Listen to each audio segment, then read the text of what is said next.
This isn't a war, it's a slaughter.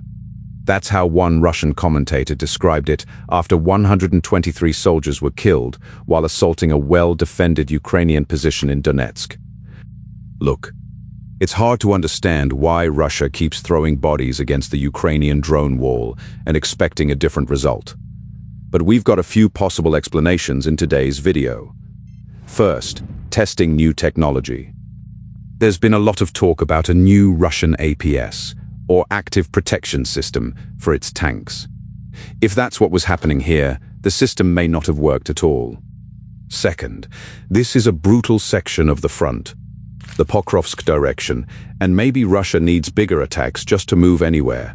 And third, and I'm personally in this camp, the lies are piling up. The fake reports keep coming, and at some point, desperate measures become necessary if there's going to be any progress at all. This footage was released a couple days ago by the 1st Ukrainian National Guard Corps Azov. For 4 hours, they attempted to enter the settlement in the area of Shakhtarsk. So, this is in the Pokrovsk direction, around the general Dobropolya area. According to Azov, the enemy used Garan and Lancet strike UAVs to control the airspace. It also used a modern Russian multiple-launch rocket system, Tornado-S, to support the offensive, and that system was destroyed. A couple things there are interesting. First, the Lancet is a loitering munition with a relatively short range, all things considered. You'd expect to see it used this way, and we've as a kind of drone-based fire support for offensive operations. We haven't really seen that from the Garan, Russia's version of the Iranian Shahed drone. The Garan has generally been used as a long-range strike munition. These drones are launched from Russia and can now travel more than 2,000 kilometers from their launch point. We really haven't seen them used to support maneuver forces at the front. That might be changing. And there's something else I should mention. It didn't appear in the Azov statement, but I did see reports that Russia was trying to jam Starlink terminals in the same sector of the front. Russia can do that. We haven't seen the capability used widely or with much effect so far, but it does look like Russia tried several different technologies and tactics to break through here. Azov says the forces of the 1st Corps of the National Guard of Ukraine Azov, together with attached units, blocked the advance of the mechanized columns. Mine and explosive barriers were set up, while tactical aviation damaged bridge crossings. During the offensive, the Russians tried to repair those crossings with pontoons, but tactical aviation destroyed them. Listen, there are a handful of things I wouldn't want to do on a modern battlefield, especially one completely covered in drones, and a bridging operation is near the top of the list. You're trying to put something in place so your forces can cross a known body of water. As this footage shows, the operation can be spotted from a long way off, and the crossing is relatively easy to destroy. Then, massacre. Azov says that, as a result of this operation, 7 Russian tanks were destroyed, along with 6 armored vehicles, 1 BM-21 Grad multiple-launch rocket system, 1 Tornado-S multiple-launch rocket system, 3 pieces of special equipment, and 47 pieces of light equipment. More on the Tornado-S in a second. Azov also reported 123 Russian soldiers killed and 29 wounded. That's a lot for a 4-hour period in a single sector of the front. The Tornado-S, I'd say, is best compared with the US HIMARS. It's basically the Russian version of HIMARS, and seeing one this close to the front is surprising, especially because it appears to have been caught up in offensive operations. I normally don't expect to see it operating that close. It's strange that Ukrainian drones were able to hit it in this same scenario. With HIMARS, you usually see long-range strikes used to destroy the system. And the reason is simple. HIMARS launchers are positioned well behind the front. They use that range to their advantage. I don't know exactly why a long-range precision munition such as the Tornado-S was pushed this close to the front. For several reasons, that's a bit surprising. Before we get into the Russian assessment of the attack, though, it's fair to say that the Russian side is pretty upset, as you can imagine. The setup here's a little different than usual too. I'm in Sun Valley, Idaho for a couple days. I've been here for a few more and will be heading back home later this week. It's a quick family vacation. I've finally started bringing equipment with me, and there's a pretty big event here as well, so I thought this was worth diving into. I've got my wife and daughter with me, and then we linked up with my parents, two of my three brothers, their spouses and their gaggle of kids. So yes, it's absolute chaos here. This is one way for me to step aside for a little while and get back to the hotel room, where I can have a little peace and quiet. Now, Officer the Front, the Russian mill blogger, discussed this recent attack and said, quote, "In an area of ubiquitous drones, sending mechanized columns into frontal assaults isn't a tactic but suicide. This isn't a war. It's a slaughter orchestrated by incompetent fools from the Central Military District." On July 22nd, columns from the 8th and 41st Armies were turned into scrap metal in the Dobropilya direction. The new active protection system of the T-72 useless. It didn't save anyone. It didn't work. July 2026, and our moron generals are still sending columns into attacks. Someone at the top will receive a medal for wiping out a company and a half. This is a disgrace. Here, on the Officer the Front site, you can see what I want to say is called the Arena M. That's the active protection system Russia has rolled out and was supposedly using during this attack. My understanding, and a couple of you reached out after a previous video to say the same thing, is that the reason we saw several Russian T-72s without additional armor protection in the Phoenix video a couple days ago is that they were using this new APS, or active protection system. The system requires range. The way an APS works is different from armor. It isn't simply trying to defend the crew by absorbing the impact after the projectile hits the vehicle. An active protection system is built to spot an incoming projectile and shoot it down before it hits the tank, which, when you stop and think about it, is pretty crazy technology. The Israelis have one called the Trophy, probably the best-known system at this point. It can work, but it's definitely not a 100% solution, and it doesn't make a vehicle invincible. Still, it looks like the same APS used a couple days ago, in the same direction where Phoenix went after those vehicles, may have been used here. You can hear the Russian assessment. It was useless, and it didn't work. Maxim Kalashnikov, another Russian war correspondent, said, quote, "Another commander sacrificed equipment from the 90th Tank Division, as well as soldiers in the 8th and 41st Army to the drones. And this is happening in the 5th year of the war, despite the fact that everyone should be aware of the threat of a drone war." He says Germans in the war, talking about World War II, avoided such meat assaults using the same tactics that the Ukrainian armed forces are using now. Let's pause on that terminology for a second.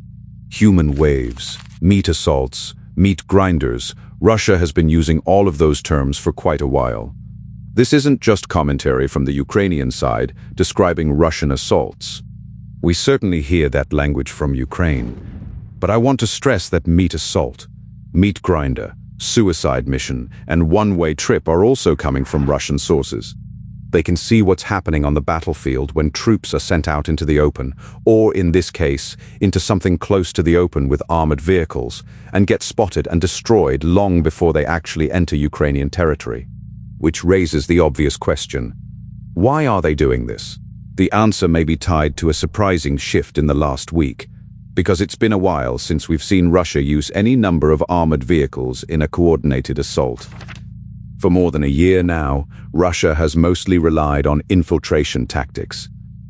Armored vehicles, as this video shows, are being detected and destroyed far back from the front. So Russia turned to small group infiltration instead.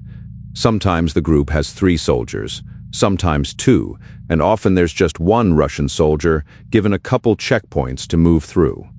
Those soldiers move through Russian-held territory and then into the gray zone, the contested area that can sometimes stretch 10 to 20 kilometers wide. They hide in dugouts, basements, or trench lines, sometimes alongside other Russian soldiers. Drones bring them supplies. Then, ideally from the Russian perspective, they move into Ukrainian-occupied territory and look for gaps in the line that can later be exploited. It's costly and slow, but it has been fairly effective at pushing Ukrainian lines back. And then, all of a sudden, armored assaults showed up again in the last week. Phoenix stopped the first one a couple days ago, and now Azov has stopped this one. 3 possible reasons come to mind for why Russia might be doing this. The first is the new technology. So, we've seen a number of Russian accounts in recent days point to both events and say, this is the new APS, the Active Protection System. Ukrainian military news site Militarny covered it. I'm sure I got that name wrong, by the way. I mean, the idea that this was the test is hard to fathom. Some piece of equipment gets tested in a live fire environment where 150 soldiers are killed. Even from Russia, I don't think we've seen that very often at all. You'd expect the system to be tested behind the lines against a wide range of drones. Yes, Ukraine and Russia have different drone capabilities and technologies, but Russia has more than enough capacity to test it against FPV drones before sending it into not just any sector of the front, but arguably the most heavily defended sector, with some of the most lethal and well-equipped Ukrainian units on the other side. It seems like a suicide mission.